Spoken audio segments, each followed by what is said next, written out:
Mungkin baru-baru ini kita memang sangat digemparkan dengan kisah Sirkuit Mandalika dan ia kini sudah terkenal di seluruh dunia dan diketahui oleh seluruh dunia guys. Katanya kerana apa? Dunia sudah mengakui Sirkuit Mandalika terbaik di Asia Tenggara 2022. Wow. Bagaimana ceritanya? Mari kita sama-sama tonton dan reaction bersama dengan saya. Jom.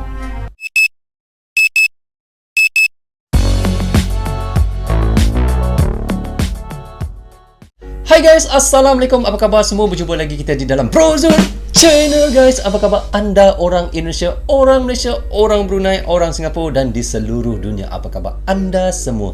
Saya doakan semoga anda sentiasa sihat, sentiasa dalam rahmat Allah, sentiasa dalam lindungan Allah dan sentiasa diberkati oleh Allah Subhanahu Taala. Itulah sebab baiknya rezeki yang Allah berikan kepada kita, iaitu kesihatan dan umur yang panjang. Bukannya apa guys, supaya kita sentiasa beramal ibadah kepadanya. Itu yang dimohonkan oleh Allah. So tajuk yang kita mahu reactionkan hari ini iaitu dunia sudah mengakui Sirkuit Mandalika terbaik di Asia Tenggara 2022 guys. Tapi sebelum tu guys, anda boleh pergi ke channel Top 5 Merdeka. Anda boleh klik butang subscribe-nya dan klik butang loceng tanda sokongan anda juga kepada Top 5 Merdeka. Kini subscribernya adalah 481,000 guys. Sangat banyak, hampir-hampir setengah juta. Jangan lupa klik butang subscribe dan klik butang loceng tanda sokongan anda juga kepada Top 5 Merdeka. So, tanpa berlengah lagi dan tanpa membuang masa, mari kita sama-sama tonton dan reaction bersama dengan siapa guys? Dengan Brozul Channel. Jom. Halo semua, ketemu lagi kita di channel Top 5 Merdeka. Ya, halo semua. Walaupun tak banyak memiliki pebalap kelas dunia, Asia Tenggara setidaknya memiliki banyak sirkuit balapan yang cukup keren.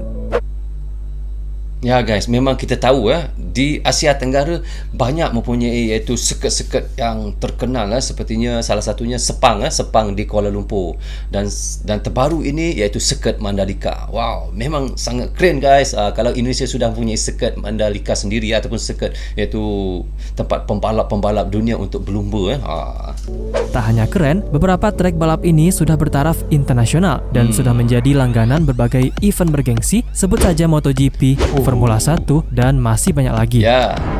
Hari ini kita akan melihat beberapa sirkuit balapan internasional di Asia Tenggara yang paling keren, baik dari layout, fasilitas maupun destinasi serta keindahan lingkungannya.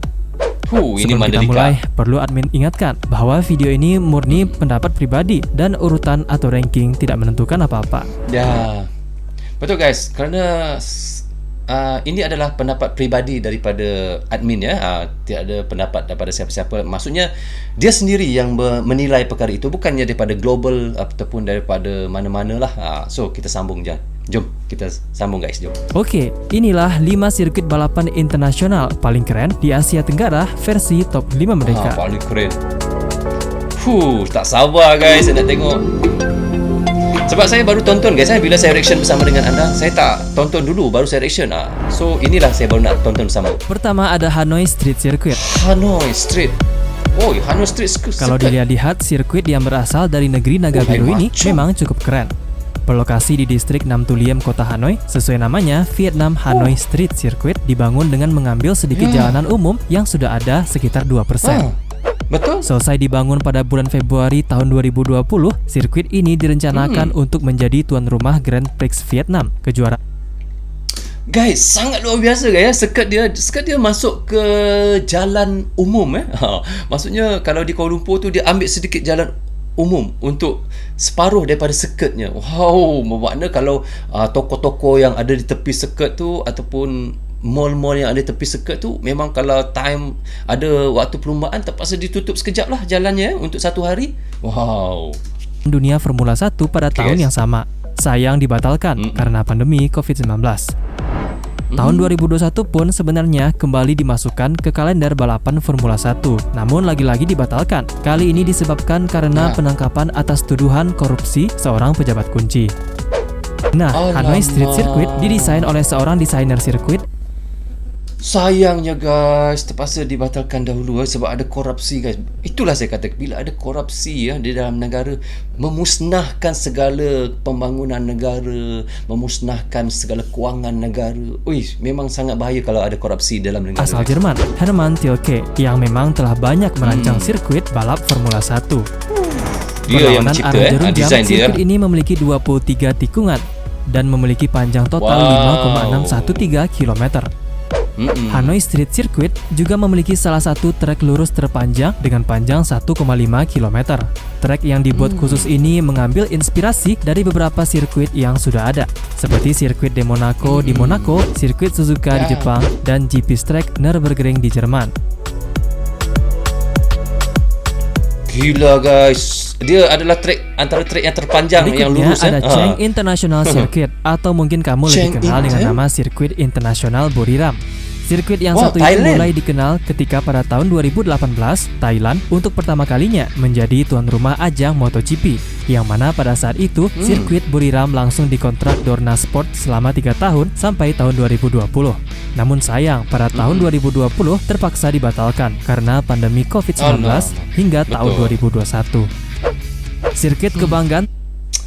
Sekejap guys memang sangat banyak projek-projek yang mega projek ataupun banyaklah guys yang dibatalkan kerana COVID-19. Hingga sekarang pun masih ada lagi, hingga tahun 2021 banyak perkara-perkara yang dibatalkan. Contoh seperti sirkuit Mandalika. Kalau tidak, sudah lama projek tu siap tetapi kerana COVID-19 maka Mandalika sirkuit terpaksa ditangguhkan dan baru saja siap baru-baru ini Rakyat Thailand ini mulai dibuka pada tahun 2014. Dan sejak saat itu mulai mengadakan berbagai event internasional, mulai dari TCR International, World Touring Car Championship, World Superbike, Super GT, F3 Asian Championship, Asian Le Mans, hingga tentu saja MotoGP. Sirkuit Buriram juga didesain oleh Herman Tilke. Sirkuit ini memiliki panjang 4,554 km, 12 tikungan, serta memiliki 2 trek lurus yang salah satunya memiliki panjang 1 km. Sirkuit ini berlokasi di kota Buriram, sekitar 300 km timur laut kota Bangkok.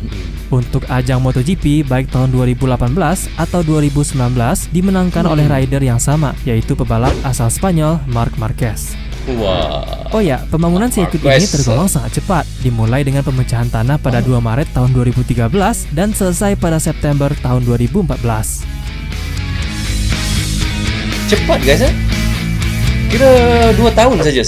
Lanjut di nomor 3 ada Marina Bay Street Circuit. Sama seperti di Hanoi, lintasan sirkuit Marina Bay ini juga menggunakan jalan raya yang biasa dipakai sehari-hari untuk mobilitas warga. Namun ya guys, di Singapura pun dia menggunakan jalan raya biasa juga untuk sirkuit dia. Kali ini tak hanya sebagian kecil, melainkan secara keseluruhan. Berlokasi di pusat negara Singapura, sirkuit ini meliputi 2 daerah di Singapura, yaitu daerah Kallang yang mengandung tikungan 1-3 dan daerah Downtown Core yang mengandung tikungan 4-23. So ya, trek balap ini punya 23 tikungan. Marina Bay Street Circuit memiliki desain yang cukup unik dan keren. Dengan panjang 5,063 km, sirkuit ini berlokasi tepat di tepi pelabuhan. Jadi vibe-nya mirip dengan sirkuit de Monaco atau Valencia Street Circuit. Sirkuit ini juga didesain oleh desainer Jerman Herman Tilke dan merupakan sirkuit jalanan pertama di Asia yang dirancang untuk balapan Formula 1. Nah, telah dibuka sejak 13 tahun yang lalu, Marina Bay Street Circuit sudah rutin menggelar balapan F1 sejak tahun 2008. Bahkan pada saat itu, di event pertama Singapore Grand Prix Formula 1 merupakan yang pertama kali mengadakan balapan di malam hari dalam sejarah Formula 1. Betul. Untuk balapan malam ini, sekitar 1.600 lampu sorot yang dibuat khusus tersebar di sepanjang trek. Lampu-lampu ini 4 kali lebih terang daripada lampu yang ada di stadion olahraga biasa, karena dirancang khusus untuk meminimalkan silau dan pantulan permukaan, dan tentu saja untuk memenuhi standar siaran TV F1. Oh ya, luar biasa guys. Dia punya terang lampu tu 4 kali ganda daripada stadion bola sepak guys, sepak bola, kerana ia untuk memudahkan pelumba-pelumba dan untuk memudahkan untuk shoot kamera lah, lebih kurang begitu katanya. Dan pertama kali di dalam Asia Tenggara guys, sirkuit ini, iaitu untuk acara Formula 1. Hui, luar biasa, gila guys.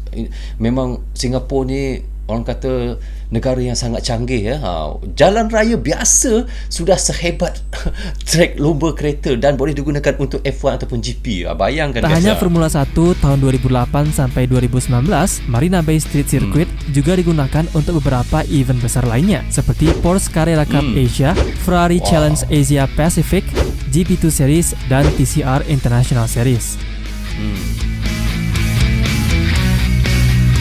Maknanya orang biasa sudah boleh merasa setiap Next, hari ada menggunakan Sepang track International F1. Circuit yang berlokasi di sekitar 45 ini km Malaysia. selatan kota Kuala Lumpur, Malaysia. Pertama kali dibuka dan diresmikan pada tahun 1999, sirkuit Sepang Wow guys, sudah lama track sirkuit Sepang ni tahun 1999 lagi guys sudah ada di dalam Malaysia. Bayangkan sehingga sekarang sudah lama. tak dilakukan lagi ya, menjadi salah satu yang paling dikenal dan bergengsi. Sirkuit ini sudah mengadakan berbagai macam event bergengsi, mulai dari Formula One, MotoGP, hingga Endurance World Championship. Legenda MotoGP seperti Valentino Rossi pun menjadi pemegang juara terbanyak di sirkuit ini. Sirkuit kebanggaan rakyat Malaysia ini memiliki Valentino layout Rossi, yang cukup guys. unik dan keren. Pemegang Dengan panjang juara total terbanyak. 5,543 km, sirkuit Sepang Panjang, memiliki 15 tikungan dengan tata letak yang tidak biasa, yaitu dengan adanya lintasan lurus yang sangat panjang sekitar 927 meter dan dipisahkan dengan belokan hairpin yang sangat ketat. Sirkuit Sepang berlokasi sangat tepat ketat. di sebelah Bandara Internasional Kuala Lumpur. Sama seperti 3 sirkuit sebelumnya, sirkuit ini juga didesain oleh Herman Tilke. Sebagai salah satu sirkuit balapan terpanjang di dunia, sirkuit Sepang juga dilengkapi dengan tribun yang berkapasitas cukup besar, yakni 130.000 penonton. Guys, antara Sepang ni adalah antara sirkuit yang terpanjang di dunia. Yalah 5,5 tak silap saya tadi Dan lepas itu ia adalah sirkuit yang antara yang terhebat jugalah di dunia dan menjadi kebanggaan orang Malaysia guys. Sebelum kita lanjut ke nomor 5, pastikan dulu kamu tekan tombol merah subscribe di bawah dan juga lonceng notifikasinya supaya kamu Saya tidak tahu nomor 5 ketinggalan siapa. kalau ada video baru dari channel ini. Pandai-pandai je guys. Tonton pun belum. Terakhir, ada Mandalika International Mandalika. Street Circuit yang akhir-akhir ini sedang jadi perbincangan yang hangat. Sebagai sirkuit balapan yang masih sangat baru, sirkuit Mandalika ternyata cukup menarik perhatian dunia otomotif. Tak hanya level nasional maupun regional, melainkan berstatus magnet bagi dunia. Diresmikan pada tanggal 12 November yang lalu oleh Presiden Republik Indonesia baru Bapak saja. Joko Widodo, sirkuit Pertamina Mandalika dibangun di atas lahan seluas 130 hektar. Dan yang menjadi penarik sebenarnya adalah lokasi sirkuit ini yang berada di kawasan ekonomi khusus pariwisata Mandalika, Lombok, Nusa Tenggara Barat, yang memiliki banyak destinasi wisata populer.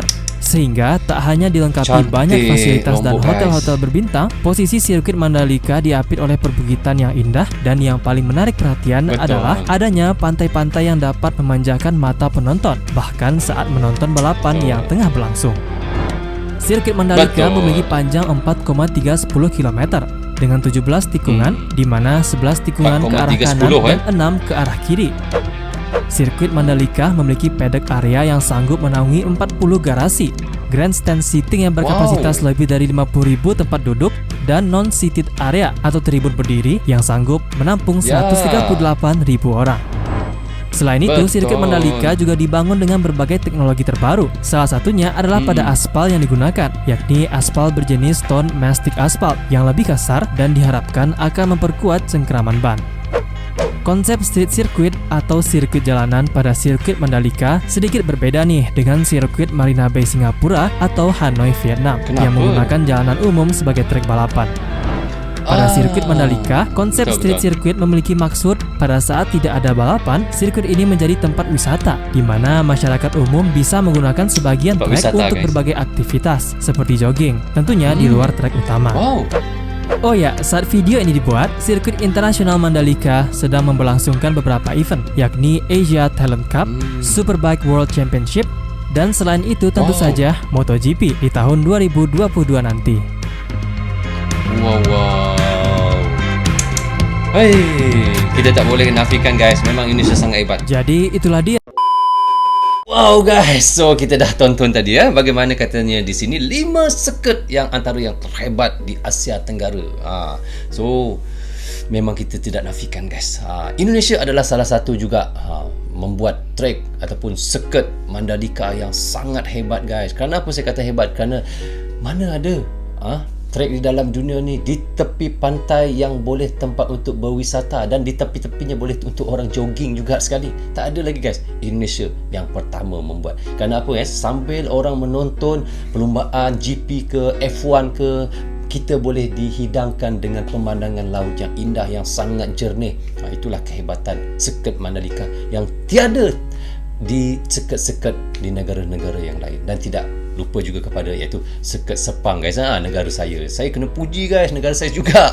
Seket Sepang adalah antara seket yang terpanjang di dunia guys. 5,5 panjang kan? Orang biasa 4,3, 4,5, 4,8, dia 5,5. Bayangkan 5 kilometer setengah. So, Seket Sepang lah antara seket yang terpanjang di dunia, dan ia juga menjadi kebanggaan orang Malaysia. Kerana apa guys? Kerana pada tahun 1999 lagi Seket Sepang sudah ada di dalam Malaysia. So, kita sama-sama berbangga. Orang Indonesia berbangga dengan Seket Mandalikanya, dan orang Malaysia berbangga dengan Seket Sepang. So, okay guys, sampai di sini saja untuk reaction saya kali ini. Semoga manfaat untuk kami di Malaysia dan untuk anda di Indonesia juga. Jangan berhenti menyokong Bro Zul Channel. Tanpa sokongan anda, tiadalah Bro Zul Channel di dalam YouTube ini. Bagi anda yang suka dengan cara saya reaction, anda boleh klik butang subscribe dan klik butang lonceng, tanda sokongan anda juga kepada Bro Zul Channel. Saya minta maaf kerana ada tersilap kata dan tersilap cakap sepanjang saya melakukan reaction. So, jaga diri anda, keluarga anda, terutamanya anak isteri anda. Assalamualaikum, goodbye, bye-bye.